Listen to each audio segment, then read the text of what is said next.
Bismillahirrahmanirrahim. Assalamu alaikum students, how are you? I hope you are all fine by the grace of Allah Almighty. Students, last time we will discuss about the lecture number 8 transgenic plants की genetic engineering को बच्चों हम लोगों ने discuss किया था। आज हम लोग लेक्चर नंबर 9 में अपना लास्ट टॉपिक डिस्कस करने जा रहे हैं और हमारा लास्ट टॉपिक है बच्चों जीन थेरेपी। जीन थेरेपी बच्चों एक इम्पॉर्टेंट टॉपिक है और ये काफ़ी लेंथी टॉपिक है। इस पर अगर 5 लेक्चर्स भी हों तो वो कम है, लेकिन हम इसको इंशाल्लाह विद इन 2 लेक्चर्स कंप्लीट करने की कोशिश करेंगे। तो बच्चों बग़ैर टाइम ज़ाया किए हम स्टार्ट करते हैं कि जीन थेरेपी क्या होता है। बच्चों जीन का मतलब आप लोगों को पता है, it's basically a small segment of chromosome.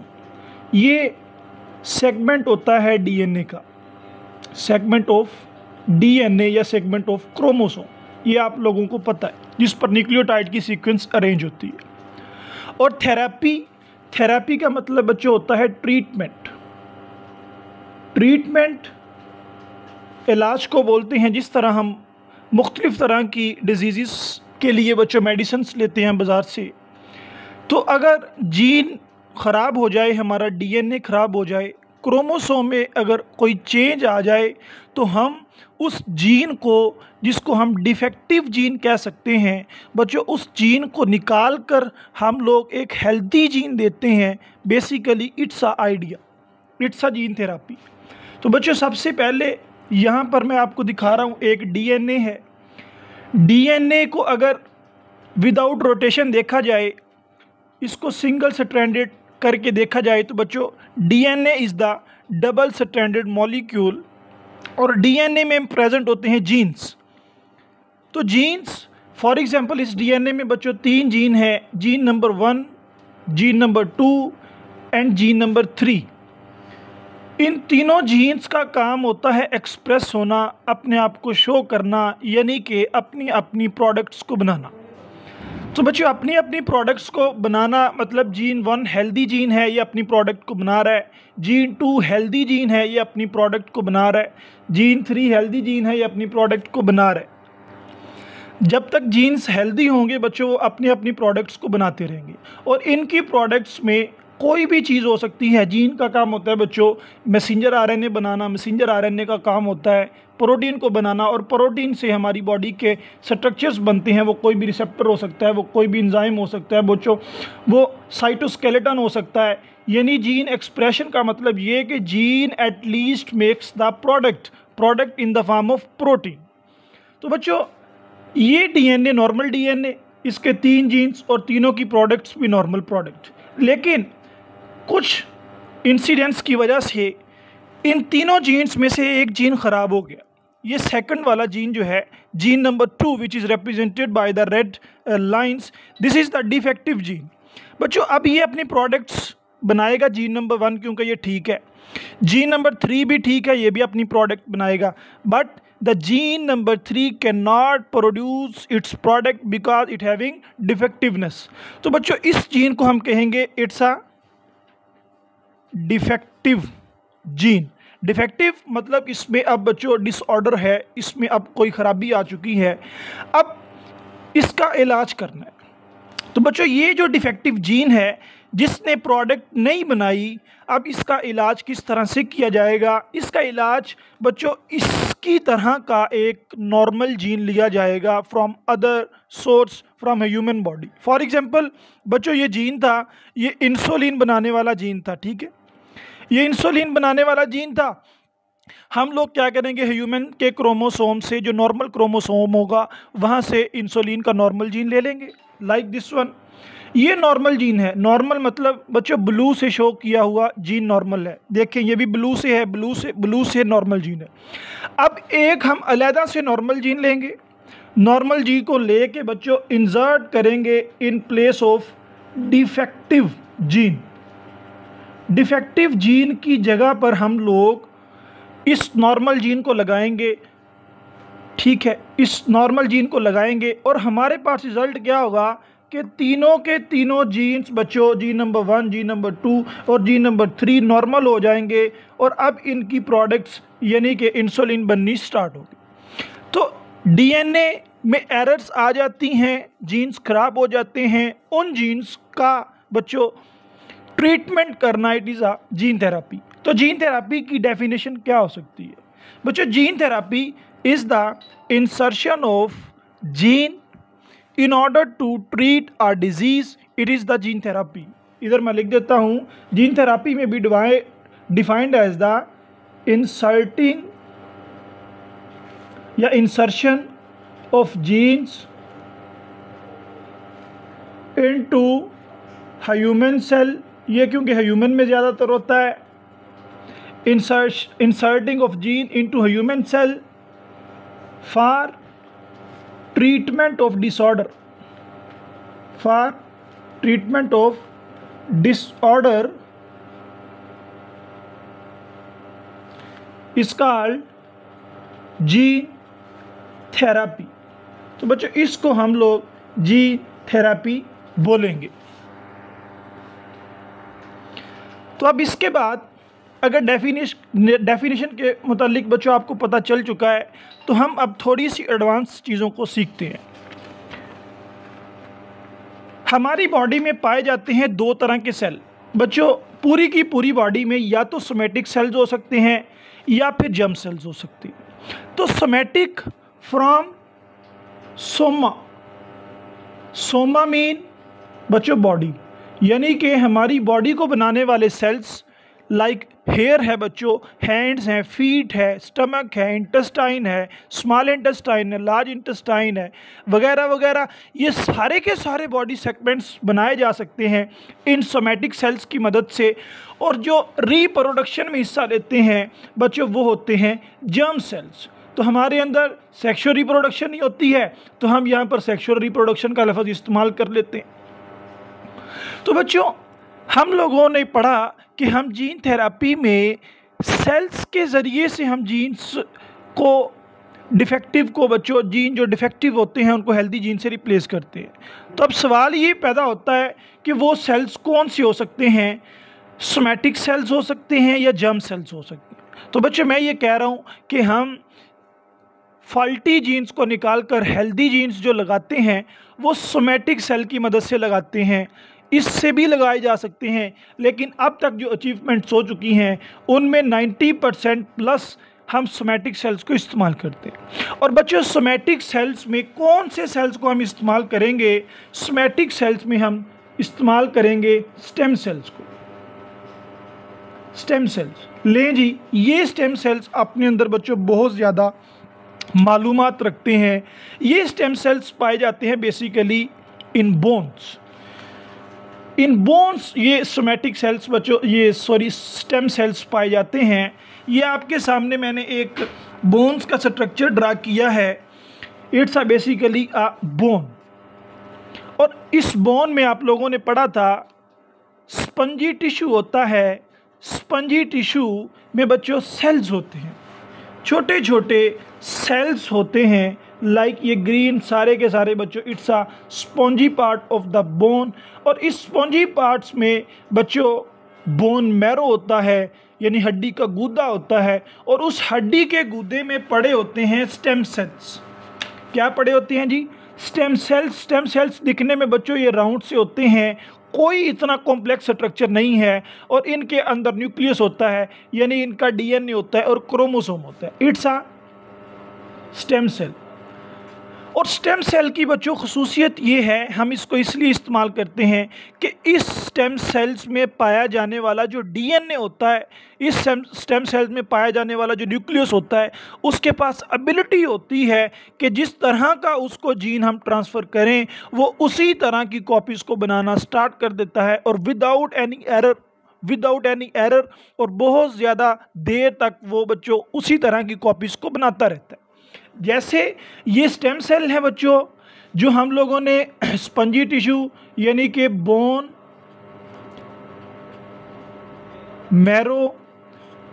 Marrow से लिए गए स्टेम सेल्स जिनको बोलते हैं बोन मैरो स्टेम सेल्स। तो बोन मैरो स्टेम सेल्स को हम लेकर बच्चों जीन थेरेपी में इस्तेमाल करते हैं। तो ये बोन मैरो स्टेम सेल है, इससे ये ग्रीन कलर का बच्चों जो दिखाई दे रहा है basically it's a white blood cell. जब आप लोग बुक पे पढ़ोगे आप लोग देखोगे कि स्टेम सेल्स हम कहाँ से लेते हैं, हम ब्लड से लेते हैं। तो मतलब सारे का सारा ब्लड जो होता है वो ये स्टेम सेल बना रहे होते हैं जो हड्डियों के गुद्दे में पड़े होते हैं। तो ये स्टेम सेल बच्चों देखें अपनी नेचर को चेंज करके वाइट ब्लड सेल भी बना रहा है। स्टेम सेल अलहदा से एक सेल है, इसके डिवीजन से बच्चों और बहुत ज़्यादा स्टेम सेल्स बनते हैं, बहुत ज़्यादा स्टेम सेल्स बनते हैं। लेकिन यही स्टेम सेल्स हमारे ब्लड के वाइट ब्लड सेल्स भी बना रहे हैं बच्चों। यही स्टेम सेल्स हमारे ब्लड के रेड ब्लड सेल्स भी बना रहे हैं। यही स्टेम सेल्स हमारे ब्लड में बच्चों प्लेटलेट्स भी बना रहे हैं। तो मुख्तसर ये हमारा सारे का सारा ब्लड जो है वो स्टेम सेल की डिफरेंशिएशन से बनता है।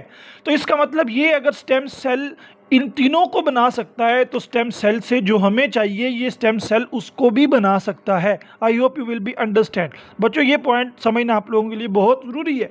तो ये स्टेम सेल बच्चों अगर इन तीनों को बना सकता है तो मतलब स्टेम सेल्स हमारी जो प्रोडक्ट हमें चाहिए ये उसको भी बना सकता है। जैसा कि बच्चों मैं आपको दिखाता हूँ एक डायग्राम में, आपकी बुक में नहीं है बच्चों। It's a blood stem cell, ये ब्लड स्टेम सेल है।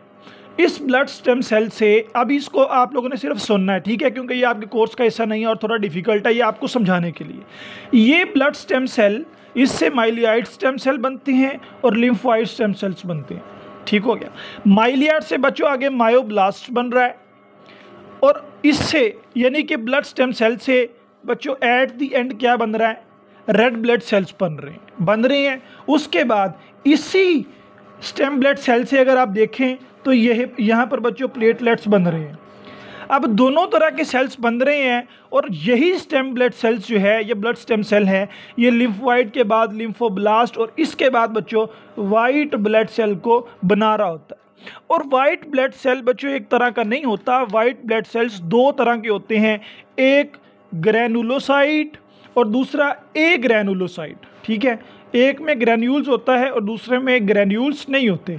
तो बच्चों हम लोगों ने क्या सीखना है कि हम लोगों ने ब्लड स्टेम सेल्स में लिम्फोइड स्टेम सेल्स के ज़रिए से इन बी लिम्फोसाइट और टी लिम्फोसाइट का हमें पता होना चाहिए।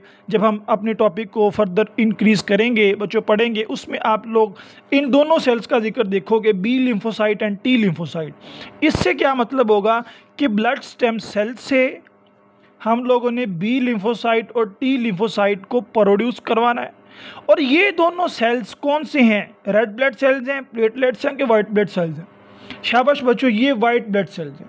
तो बी लिम्फोसाइट हो, टी लिम्फोसाइट्स हो, these are the white blood cells. ठीक है, तो फिर वही बात कि क्यों हम इस्तेमाल करते हैं बोन मैरो सेल्स को यानी स्टेम सेल्स को फॉर जीन थेरेपी, क्यों? उसका आंसर बच्चों फिर यही है कि because these bone marrow cells produce more cells. ये एक तो डिवाइड बहुत ज़्यादा जल्दी से करते हैं, रैपिडली दे डिवाइड रैपिडली, ये तो एक बच्चों डिवाइड बहुत तेज़ी से कर जाते हैं। दूसरे ये रैपिडली डिवाइड करते हैं, इनकी ये खासियत है। उसके बाद ये सारे के सारे सेल्स चाहे एक मिनट के अंदर बच्चों थाउजेंड्स ऑफ सेल्स प्रोड्यूस हो जाएं, these are the genetically identical, these are genetically identical. ये सारे के सारे इनका जेनेटिक मटेरियल बच्चों सेम होगा। तो अब ये आप लोगों की बुक में इतनी तफसील से नहीं है। अगर आपसे एग्जामिनर क्वेश्चन करे कि why we use stem cells in case of gene therapy, हम क्यों इनको इस्तेमाल करते हैं बच्चों, आप लोगों के पास तीन आंसर हैं। सबसे पहला आंसर तो ये because stem cells having higher differentiation ability, इनके पास डिफरेंशिएशन एबिलिटी बहुत ज़्यादा होती है। जिस तरह की चीज़ चाहिए हो ये उसमें अपना डिफरेंशिएट हो जाते हैं, इनके क्रोमोसोम के पास इस तरह की खासियत है। दूसरे नंबर पर ये एक आंसर हो गया। दूसरे नंबर पर इनकी जो डिवीजन है वो बहुत रैपिड होती है, ये बहुत जल्दी से बहुत रैपिडली ये डिवाइड कर जाते हैं। और तीसरे नंबर पर जितनी भी रैपिड ये डिवाइड करें इनका जेनेटिक मटेरियल सेम होता है। उसके बाद बच्चों दो तरह के मेथड्स हैं जीन थेरेपी में बच्चों, कितने? Here will be two kinds of the gene therapies. तो वो दो मेथड्स जो हैं उनका बच्चों प्रिंसिपल एक ही है कि इंसर्ट करना है जीन को। किस जीन को? हेल्थी जीन को। हेल्थी जीन को हमने इंसर्ट करना है बच्चों। हेल्थी जीन को इंसर्ट करना in place of defective gene, यानी कोई डीएनए का हिस्सा है उसमें अब ख़राबी आ गई है, उसकी जगह से हेल्थी जीन को इंसर्ट करना। इन दोनों मेथड्स का एक ही काम है, लेकिन इनका प्रोसीजर डिफरेंट है। बच्चों प्रोसीजर में क्या होता है, एक मेथड है एक्स वीवो और दूसरा है बच्चों इन वीवो। एक्स से लगता है कि बच्चों कोई आउटसाइड चीज़ और इन से अंदर। तो एक्स वीवो ये लैटिन लैंग्वेज का बच्चों वर्ड है, लतीनी ज़ुबान का ये लफ्ज़ है। इसका मतलब ये है कि आउटसाइड द बॉडी,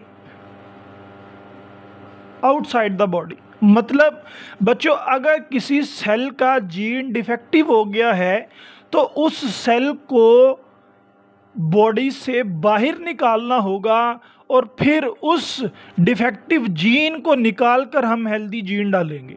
समझ आई? Ex vivo outside the body कि ऐसी gene therapy in which we insert gene into the cell outside the body. बच्चों समझिए कि हम लोग डिफेक्टिव जीन को रिप्लेस करने के लिए बॉडी से बाहर निकालते हैं। जैसे बच्चों ये बॉडी है, फॉर एग्जांपल बाजू है या ये बॉडी है, हम इससे सेल निकालेंगे। It's a cell with defective gene. हम इससे वो सेल निकालेंगे जिसमें बच्चों ऐसा जीन होगा जो डिफेक्टिव है। क्या है जी? डिफेक्टिव है। तो फिर हम इस डिफेक्टिव जीन के बदले में इंसर्ट करेंगे ऐसा जीन जो हेल्दी जीन होगा या जो ठीक जीन होगा। तो ये है ex vivo. Ex vivo gene therapy की डेफिनेशन मैं सुनाता हूँ। The gene therapy in which we insert gene into the cell outside the body. तो इसके बरअक्स इन वीवो में ऐसी gene therapy in which we insert gene into the cell within the body. सिर्फ और सिर्फ आउटसाइड की जगह आप क्या लिखोगे? विद इन बॉडी या फिर inside the body. It's known as the in vivo. ये भी लैटिन लैंग्वेज का फ्रेज, इसका मतलब है इनसाइड द बॉडी।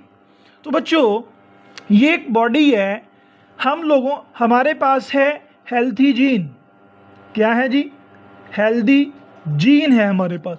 और हम हेल्दी जीन को, फॉर एग्जांपल यहाँ पर डिफेक्टिव जीन है, हम हेल्दी जीन को बॉडी के अंदर इंसर्ट करेंगे। It's a in vivo gene therapy. ठीक हो गया? तो बच्चों आज के लेक्चर में मैं आप लोगों को एक्स वीवो जीन थेरापी की कुछ एग्जांपल्स और फिर उनके ट्रीटमेंट्स बताऊंगा और इंशाल्लाह फिर इसके बाद नेक्स्ट लेक्चर में हम इन वीवो को डिस्कस कर लेंगे। तो चलिए हम देखते हैं एक्स वीवो की अचीवमेंट्स, क्योंकि वो कौन कौन सी अचीवमेंट्स हैं जो हम लोगों ने एक्स वीवो जीन थेरापी के ज़रिए से अब तक हासिल कर ली हैं। तो बच्चों सबसे पहले एक डिज़ीज़ है जिसका नाम है severe combined immunodeficiency syndrome. आप लोगों ने फर्स्ट ईयर में एड्स पढ़ा था, एक्वायर्ड इम्यूनो डेफिशिएंसी सिंड्रोम। तो बच्चों एक्वायर्ड इम्यूनो डेफिशिएंसी सिंड्रोम में आप लोगों ने पढ़ा था कि वहाँ पर टी हेल्पर साइट्स, जो टी हेल्पर सेल्स होते हैं वो डिस्ट्रॉय होते हैं। टी सेल्स मतलब WBC सेल्स डिस्ट्रॉय होते हैं। यहाँ पर क्या होता है? यहाँ पर बच्चों टी सेल्स और बी सेल्स यानी कि दोनों वाइट ब्लड सेल्स डिस्ट्रॉय होते हैं। तो इसलिए इसको सिर्फ और सिर्फ इम्यूनो डेफिशिएंसी नहीं कहा जा रहा, बल्कि इसको कहा जा रहा है सीवियर। जब कोई बीमारी बहुत ज़्यादा हो तो उसको बोलते हैं severe combined immunodeficiency syndrome. तो बच्चों सिंड्रोम का आपको पता होगा, सिंड्रोम बेसिकली बोलते हैं कलेक्शन ऑफ डिजीज़ को।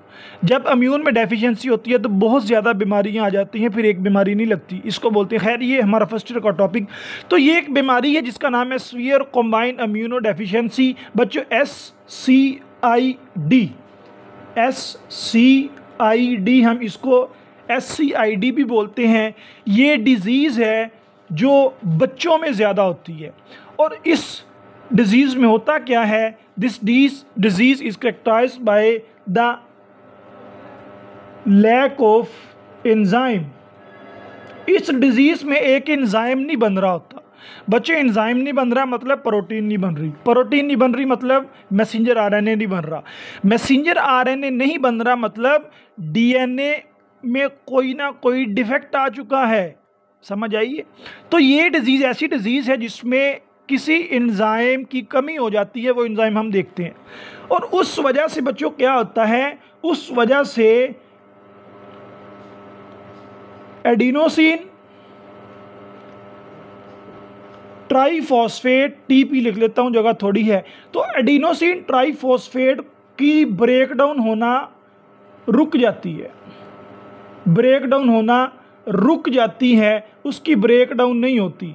और ये एंजाइम बच्चों, ये एंजाइम बेसिकली कौन सा है, ये एंजाइम होता है एडिनोसिन को तोड़ने वाला। इस एंजाइम का नाम होता है ADA। क्या नाम है इसका, ADA, adenosine D aminase. Adenosine D aminase ये एक एंजाइम होता है जो एडिनोसिन ट्राइफॉस्फेट को तोड़ता है, लेकिन इन बच्चों में ये एंजाइम नहीं होता, मतलब इनको बनाने वाला जीन डिफेक्ट हो चुका होता है।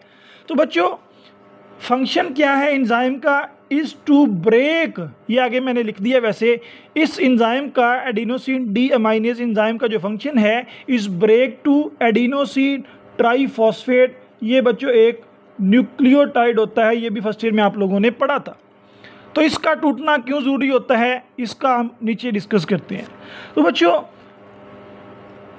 यहाँ पे आए आप लोग, ये डीएनए है, ठीक है बच्चों, डीएनए हेल्दी डीएनए है ये नंबर 1 पे। अब कोई ना कोई सेल में बच्चों इरेगुलरिटीज़ आई और ये डीएनए का टुकड़ा टूट गया, वो कोई भी वजह हो सकती है। इस डीएनए का टुकड़ा बच्चों टूट गया, इसके छोटे छोटे फ्रेगमेंट्स बन गए, break down of the DNA.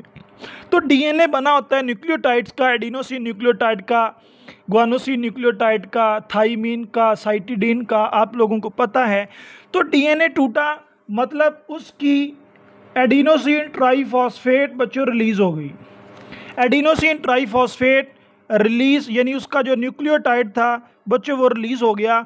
और ये न्यूक्लियोटाइड बच्चों अगर ब्लड में शामिल हो जाए तो वहाँ पर बहुत ज़्यादा टॉक्सिसिटी हो जाती है। अगर ये एटीपी एडिनोसिन न्यूक्लियोटाइड ब्लड में रिलीज हो जाए बच्चों, अगर ये ब्लड में चला जाए तो ये ब्लड को टॉक्सिक कर देता है। तो ब्लड में स्पेशली WBC को, जो हमारा इम्यून सिस्टम बना रहे होते हैं, तो WBC में स्पेशली तौर पर बच्चों B और T सेल्स को, और B T सेल्स क्या है मैंने आपको आगे इसके बारे में बताया है कि B और T सेल्स बेसिकली ये वाइट ब्लड सेल्स के ही किस्में हैं। तो B सेल हो T सेल हो ये वाइट ब्लड सेल है। वाइट ब्लड सेल अगर कम हो तो बच्चों ये इम्यूनो डेफिशिएंसी होती है। तो अब तक हम लोगों ने ये सीखा कि ऐसे बच्चे जिनमें डीएनए बच्चों टूटे, डीएनए टूट के डीएनए की जब ब्रेकडाउन होती है, डीएनए की ब्रेकडाउन होने के बाद उसकी एडिनोसिन ट्राइफॉस्फेट रिलीज़ होती हैं। एडिनोसिन ट्राइफॉस्फेट जब रिलीज़ होती हैं बच्चों वो ब्लड में चली जाती हैं, ब्लड में जाके वो टॉक्सिक इफेक्ट शुरू करती है।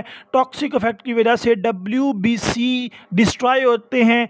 WBC में मेनली B और T सेल डिस्ट्रॉय होते हैं। ये उस सूरत में जब बच्चों ये एंजाइम नहीं होता, एडिनोसिन डी अमाइनेज एंजाइम नहीं होता। लेकिन फ़र्ज़ करें कि जब ये ATP टूटी, ठीक है, ATP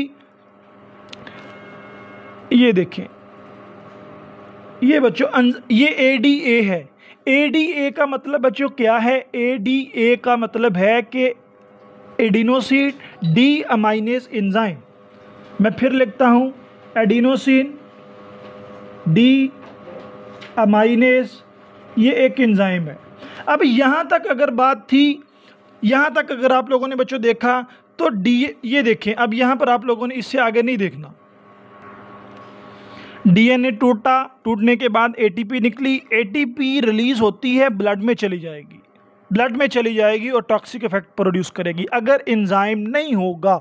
लेकिन अगर जीन सही है, एंजाइम बन रहा है, तो बच्चों ये एटीपी, फॉर एग्जांपल इस एडीए को मैंने शो किया कि ये एडीए आता है और ये एडिनोसिन ट्राइफॉस्फेट को तोड़ देता है, उसका फॉस्फेट अलहदा, उसकी राइबोज शुगर अलहदा और उसकी नाइट्रोजिनस बेस अलहदा। तो इसका मतलब ये कि जब ये टूटेगी तो बच्चों ये ब्लड में अक्यूमुलेट नहीं हो सकती, तो इसका मतलब ये टॉक्सिक, ठीक है, ये टॉक्सिक इफ़ेक्ट काज नहीं कर सकती, अक्यूमुलेट नहीं होगी, टॉक्सिक इफेक्ट काज नहीं करेगी, तो ये बीमारी नहीं होगी।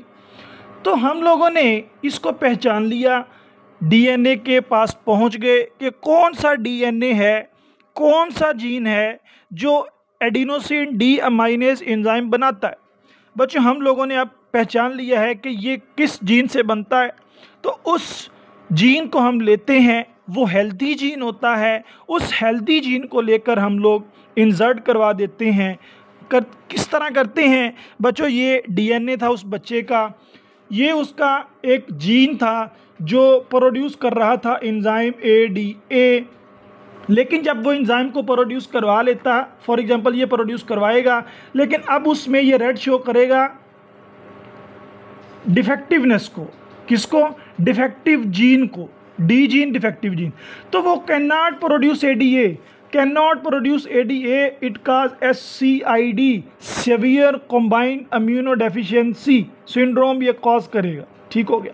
तो हमने क्या करना है बच्चों, हमने बिल्कुल उसी तरह जिस तरह मैंने आप लोगों को पहले पेज पे पढ़ाया था कि ये वाला प्रोसेस हम करेंगे कि अगर डिफेक्टिव जीन आ जाए, एडीए वाला फॉर एग्जांपल जीन हम लेंगे, ये नॉर्मल जीन जो है, यहाँ पर हम एडीए वाला नॉर्मल जीन लेंगे, नॉर्मल जीन लेकर उसको बच्चों इस डिफेक्टिव जीन की जगह लगा देंगे। अब इससे प्रोडक्ट बनेगी, मतलब एडीए एंजाइम बनेगा, एडीए एंजाइम बनेगा मतलब बच्चों इसमें एडिनोसिन ट्राइफॉस्फेट की ब्रेकडाउन होगी, एडिनोसिन ट्राइफॉस्फेट की ब्रेकडाउन होगी, मतलब बच्चों वो ब्लड में एक्यूमुलेट नहीं होगी, वो ब्लड में एक्यूमुलेट नहीं होगी तो बच्चों वो बी और टी सेल की मैच्योरेशन को फ़र्क नहीं पड़ेगा, टी और बी सेल्स जो हैं वो मैच्योरेशन हो जाएगी उसकी।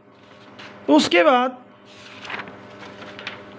इसका इलाज है जो आपकी बुक में बड़ा हाईलाइटेड लिखा हुआ है। बच्चों इसका इलाज किस तरह से है, सबसे पहले तो हम लोगों ने ये बॉडी है इससे रिमूव किए स्टेम सेल, बॉडी से हम लोगों ने, ये एक स्टेम सेल है जो डिफेक्टिव सेल था, एक्स वीवो है बच्चों, ये क्या कौन सी है, एक्स वीवो। एक्स वीवो में हम बॉडी से डिफेक्टिव जीन वाला सेल निकालते हैं।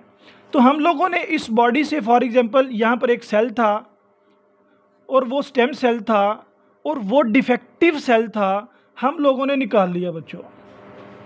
हम लोगों ने जब वो सेल को निकाला, सेल निकालने के बाद ये देखें स्टेम सेल है, इस स्टेम सेल में फॉर एग्जांपल है डिफेक्टिव जीन, ये रेड डिफेक्टिव जीन रेड से शो कर रहा हूँ, ठीक है, ये बच्चों रेड है, ये डिफेक्टिव जीन है।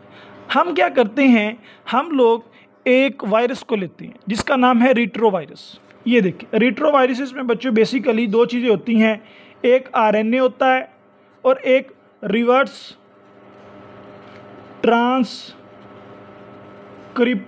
एंजाइम होता है, रिवर्स ट्रांसक्रिप्टेज एंजाइम होता है। तो बॉडी से सेल को निकाला, वो स्टेम सेल था, उसमें बच्चों क्या थी, डिफेक्टिव जीन थे। इसके बाद बच्चों क्या होगा, basically it's a defective gene, ये डिफेक्टिव जीन है। हम लोगों ने आरएनए लिया, ठीक है, यानी कि ये रेट्रोवायरस लिया, ये नॉर्मल रेट्रोवायरस है, इसमें हम लोगों ने इंसर्ट करवाना है वो जीन जो हमें चाहिए, यानी कि एडीए जो पैदा करवा सके, हमें वो जीन चाहिए। तो हम लोग इसमें बच्चों वो इंसर्ट कर देते हैं, यहाँ पर एक स्टेप पे मैं आपको दिखा रहा हूँ, हम इसमें वो इंसर्ट कर देते हैं ग्रीन कलर से। जब हम लोग इंसर्ट कर देंगे तो ये वाली जो रेट्रोवायरसिस होगा, इसको मूव करवा देंगे हम स्टेम सेल के अंदर। स्टेम सेल के अंदर ये बच्चों जाएगा और इसके पास अपना डीएनए होगा, ब्लैक से अपना डीएनए होगा और ग्रीन से बच्चों इसमें एक हेल्दी जीन होगा। ठीक है, हेल्दी जीन होगा जो इसके अंदर इंसर्ट करवा दिया जाएगा। तो जब इसके अंदर ये इंसर्ट करवा दिया जाएगा बच्चों, इस रेट्रोवायरसिस में ये रिवर्स ट्रांसक्रिप्टेज एंजाइम होता है जो डीएनए से आरएनए बनाता है। अब ये रेट्रोवायरसिस का जेनेटिक मटेरियल जिसमें आरएनए है प्लस जीन ऑफ इंटरेस्ट है, या फिर यूँ कह लें एडीए बनाने वाला जीन है, तो इस आरएनए को हम बोलेंगे it's a recombinant RNA. It's a recombinant RNA. तो ये recombinant RNA at the last बच्चों इस सेल के अंदर मूव करेगी। इस सेल के अंदर मूव करेगी, होगा क्या कि जब ये सेल के अंदर मूव करेगी तो इसके पास जो हेल्दी जीन है बच्चों, ये देखें यहाँ पर जो डिफेक्टिव जीन था उसका क्रोमोसोम था ग्रीन सारे का सारा, उसमें रेड जो था वो डिफेक्टिव जीन था। हम लोगों ने रेड को निकाल के उसकी जगह ग्रीन जीन लगाया रेट्रोवायरसिस में। रेट्रोवायरसिस में बच्चों जब ग्रीन जीन लगाया, वो ग्रीन जीन लगाने के बाद यहाँ पर ये है बच्चों आरएनए। ठीक है, इसमें है ग्रीन वाला हिस्सा, ये वाला, ये हेल्दी जीन है। आरएनए से रिवर्स ट्रांसक्रिप्शन ने क्या बना दिया, डीएनए। डीएनए बच्चों जब बनेगा, ये देखिए फॉर एग्जांपल जब डीएनए बनेगा वो डबल स्ट्रैंडेड होता है और उसमें भी क्या होगा, हेल्दी जीन होगा, वो हेल्दी जीन इसके अंदर मूव करेगा। तो ये सारे का सारा ग्रीन वाला क्रोमोसोम है, तो ग्रीन क्रोमोसोम के साथ बच्चों ये जो है मिल जाएगा, ग्रीन क्रोमोसोम पूरे का पूरा बन जाएगा। अब ये जो स्टेम सेल था जो हम लोगों ने डिफेक्टिव जीन वाला निकाला था, ये स्टेम सेल इसमें हेल्दी जीन होंगे, हेल्दी जीन्स की कॉपी होंगी और फिर इसको हम बॉडी के अंदर इंसर्ट करवा देंगे और फिर इसी तरह से बच्चों ये साइकिल चलता रहेगा। और ये इस तरह से हम लोगों ने ट्रीटमेंट किया severe combined immunodeficiency syndrome वाली डिज़ीज़ का। उसके बाद दूसरी डिज़ीज़ जो है बच्चों वो है familial hyper cholesterolemia. Familial hyper cholesterolemia मतलब बच्चों हाइपर का मतलब होता है ज़्यादा हो जाना किसी चीज़ का।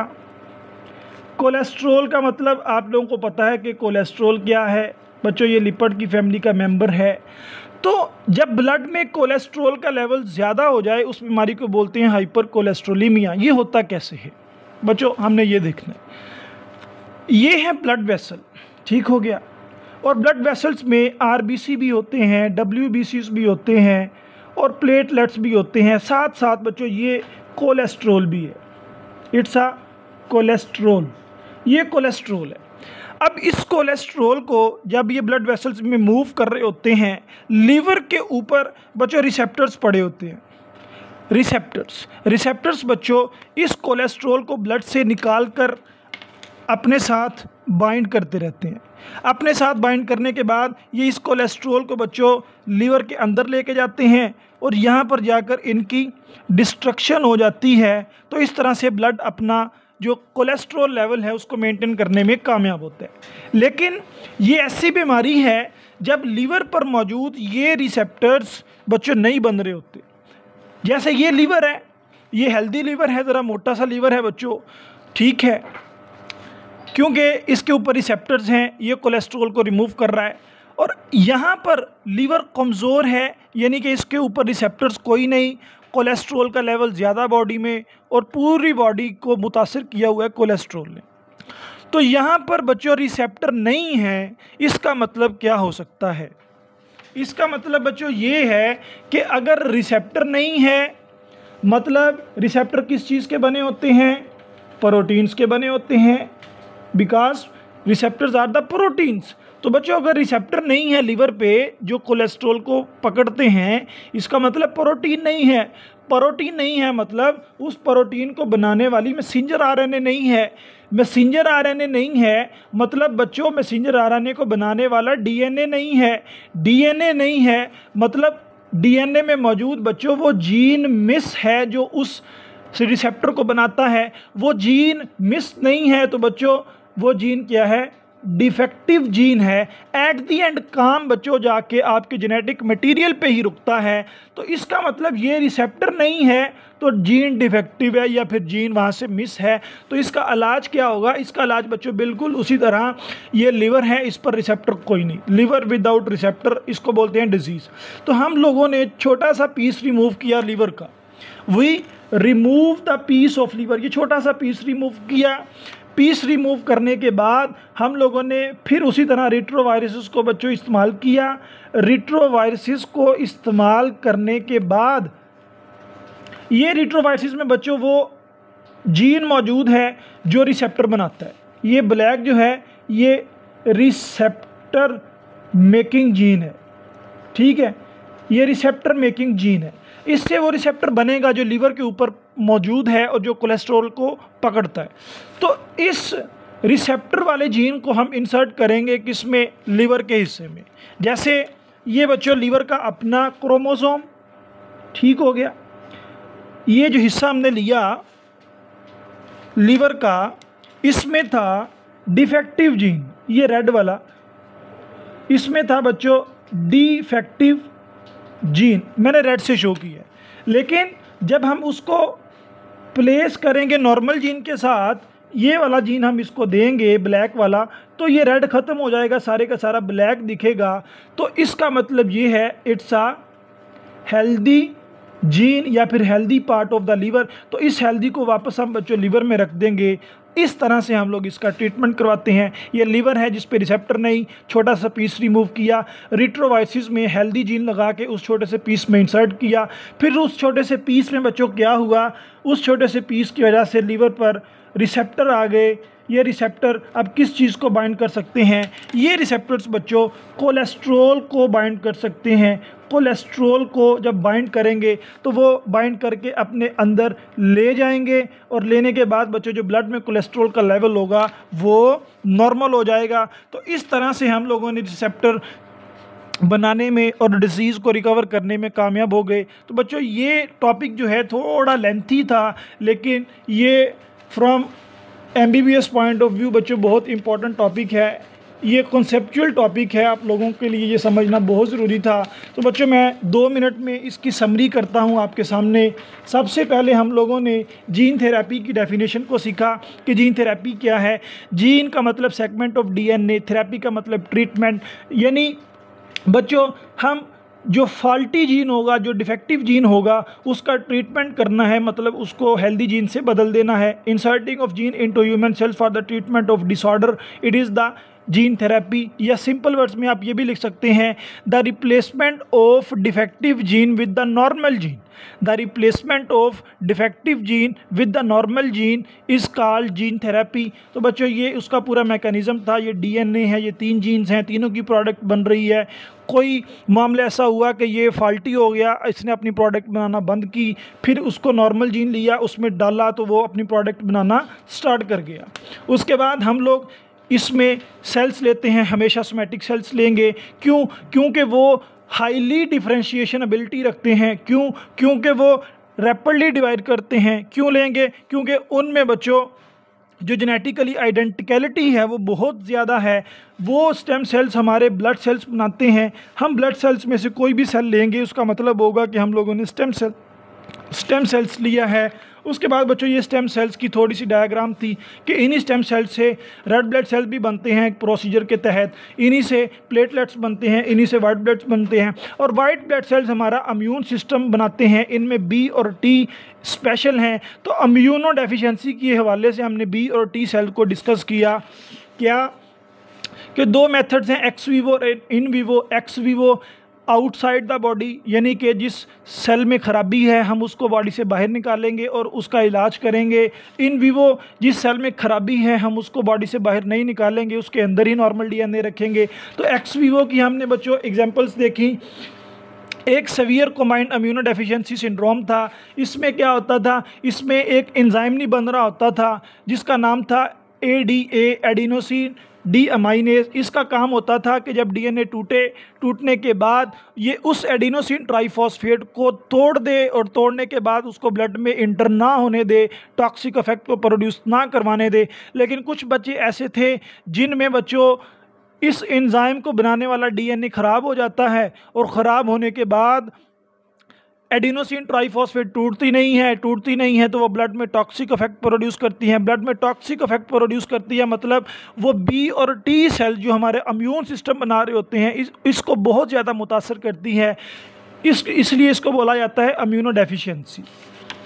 तो हम लोगों ने आपकी बुक के मुताबिक एक प्रोसेस देखा कि इस बॉडी से हम लोगों ने बच्चों स्टेम सेल्स रिमूव किए और डिफेक्टिव सेल्स रिमूव किए। हमने स्टेम सेल्स में क्या किया, हमने स्टेम सेल्स में रेट्रोवायरसिस की मदद से बच्चों नॉर्मल जीन रखा। उस नॉर्मल जीन को इस डिफेक्टिव सेल में, ये बच्चों डिफेक्टिव सेल है और ये स्टेम सेल है, it's a defective cell, it's a stem cell. हमने डिफेक्टिव सेल बच्चों वो जो लिया, हमने डिफेक्टिव सेल में से उसका डिफेक्ट इस तरह से रिमूव करवाया कि हमने अलहदा से एक रेट्रोवायरसिस में नॉर्मल जीन रख के इस सेल के अंदर दाखिल किया। इस सेल के अंदर जब दाखिल करने से बच्चों वो डीएनए कन्वर्ट होके उस सेल का हिस्सा बन गया और फिर इस स्टेम सेल को, जिसको हम लोगों ने हेल्दी जीन दिया है, उस हेल्दी जीन को हमने इंसर्ट किया बॉडी में और इस बॉडी में जाने के बाद बच्चों वो ADA एंजाइम को बनाना शुरू करता है और बच्चे जो हैं वो मौत के घाट उतरने से बच जाते हैं। उसके बाद फेमिलियल हाइपर कोलेस्ट्रोलीमिया थी। इसमें क्या होता है कि कोलेस्ट्रॉल का लेवल ज़्यादा हो जाता है। बच्चों कोलेस्ट्रॉल का लेवल क्यों ज़्यादा होता है, ब्लड से कोलेस्ट्रॉल लीवर में जाता है, लीवर के पास रिसेप्टर होते हैं। तो लेकिन जब लीवर के पास रिसेप्टर नहीं होते तो ब्लड का लेवल ज़्यादा होता है। लीवर के पास बच्चों रिसेप्टर नहीं, मतलब लीवर के पास वो प्रोटीन वाली रिसेप्टर वाली प्रोटीन नहीं, मैसेंजर RNA नहीं, DNA नहीं, जीन नहीं, डिफेक्टिव जीन है, मतलब उस रिसेप्टर को बनाने वाला जीन ख़राब हो चुका है। हम लोग क्या करते हैं, लीवर लेते हैं जिसमें रिसेप्टर नहीं होते, उसका छोटा सा हिस्सा लेकर यहाँ पर रखते हैं और फिर ऐसा हिस्सा या ऐसा जीन लेते हैं बच्चों जो हेल्दी होता है, उस छोटे से हिस्से में इंसर्ट करते हैं विद द हेल्प ऑफ रेट्रोवायरसिस और फिर उसके बाद रिसेप्टर आ जाते हैं। रिसेप्टर आने के बाद वो लीवर बच्चों कोलेस्ट्रॉल को लेना स्टार्ट कर देता है। कोलेस्ट्रॉल को लेने के बाद अब वो क्या होता है, रिकवर हो जाती है। तो बच्चों यही हमारा आज का टॉपिक था। I hope you are understand. इंशाल्लाह we will meet in the next video. अस्सलाम वालेकुम।